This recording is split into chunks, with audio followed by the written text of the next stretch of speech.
The mini mode was introduced in your music, and it has so many different elements to it. I read an interview once where Neil was talking about how, if he plays that song, to his standard live, then that's going to be a good concert. Yeah. His standards are so high, and that, there's a video of you guys in the Lay Studio playing that song, and can you just talk about how that song came together, and and then eventually how you did incorporate more keyboards into the band? Well, that song was one of the hardest songs we ever recorded for a number of reasons. We just had nothing about that song was easy to do.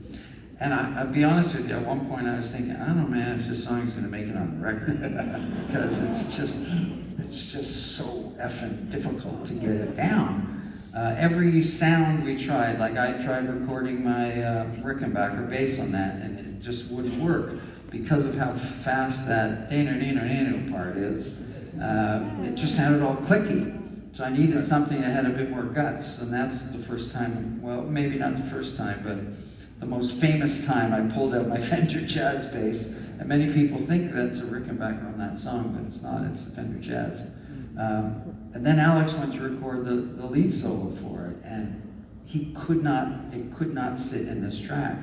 There was something so unusual about the way we had recorded it, with the keyboard line that was playing in the middle section, that we couldn't find a space for his guitar sound. And Paul Northfield finally came up with this brilliant idea that he mic'd the speakers and sent them back out to another amp and then brought it back in. And it created this interesting air around the solo, and it just all fell into place. So,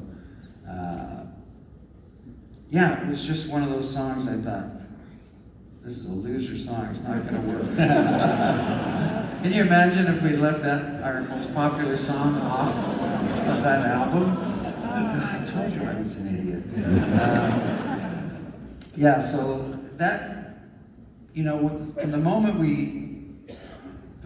we recorded the intro to 2112, the synthesizer kind of opened my eyes. When I watched Hugh Syme do that ARP, on a little ARP synthesizer, create that sound space, it just sent a signal to my brain about possibilities that you could bring into our